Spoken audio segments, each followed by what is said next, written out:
যদি VIP customer আসে এই টি শার্টের দাম হচ্ছে 40,000, আর নর্মাল একটু কাস্টমার আসছে ঠিক আছে আপনি 20,000 দিয়ে দেন, মানে ইচ্ছা মতো দাম কম বেশি করানো যায়। Please try to understand my point. কিন্তু যখন আপনি ডিক্লারেশন দিবেন এখানে এমআরপি, তখন আপনি চাইলে আর বাড়াতে পারবেন না। জুতো স্যান্ডেল সবগুলো মনে হয় বাইরের, সবগুলো বাইরে। এইগুলো কোন দেশের? এটা থাইল্যান্ডের না? মূল্য লিখে দেননি?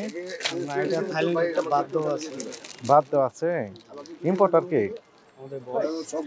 4,500। এমআরপি লেখা নেই তো। এমআরপি লেখা নাই, আমরা তো বার্গেনিং করে বিক্রি করি।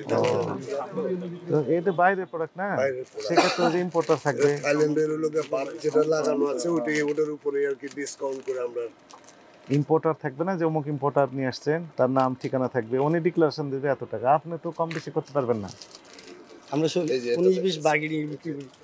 এটার ভিতরে যেরকম আপনার থাইল্যান্ডের টাকা লেখা আছে 2190 টাকা। এর ভাই আপনি নিজে তৈরি করতে পারবেন না, এটা ওখান থেকে লাগা আছে, আমরা এগুলা লাগাই না। মনে করেন আসছে, ধরলাম আসছে, বিশ্বাস করলাম আপনার কথা, কিন্তু আপনি নিয়ে আসছেন না কে নিয়ে আসছে? এটা আমরা পার্টি দিয়ে যাই। তাহলে কোন পার্টি নিয়ে আসছে? ওই লাগেজ পার্টিরা মনে করেন 2-4 পিস 10 পিস করে নিয়ে আসে। আর লাগেজ পার্টি যে এখানে তৈরি করে দেয়নি, আপনি বিশ্বাস করবেন কিভাবে? এই শার্ট কত দিয়ে বিক্রি করবেন? এটা থাইল্যান্ডের স্যার। কত দাম? এটা আমরা বাতের উপর ইয়ে করে দিই। আমাদের ঠিকঠাক থাই বাত লাগানো আছে। কত টাকা লেখা আছে? 1350 বাত। 1350 গুণ 3 টাকা 66 পয়সা। না, আমরা আবার একটু ডিসকাউন্ট পাই। আমরা ডিসকাউন্ট পাই, যতটুকু ডিসকাউন্ট পাই ওই ডিসকাউন্ট দিই। পরে যখন আমরা ডিসকাউন্ট মানে আপনি পছন্দ করে অর্ডার দিয়ে আসেন, ওরা ওই যে আপনি ইম্পোর্টার, কার্গো থেকে আবার আমাদের। তাহলে আপনার ইম্পোর্টারের তথ্য তো থাকতে হবে, আপনি ইম্পোর্ট করে এনেছেন, দাম সহ বাংলাদেশের দাম সহ দিতে হবে, এটাই তো আইনে বলা। না, আমরা ওই যে থাই বাতটাকে ইয়ে করে দিই।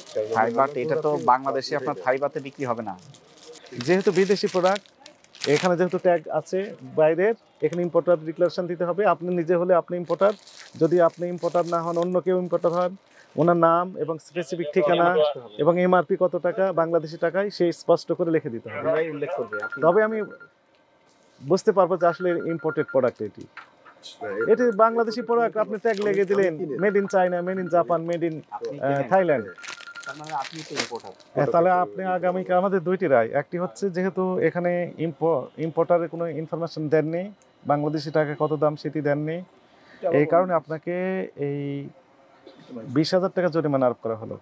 আর একই সাথে ইম্পোর্টের যে কাগজপত্র আছে এই সকল ডকুমেন্ট আমাদের অফিসে আগামীকাল 9:30টায় নিয়ে হাজির হয়ে দেখাবেন।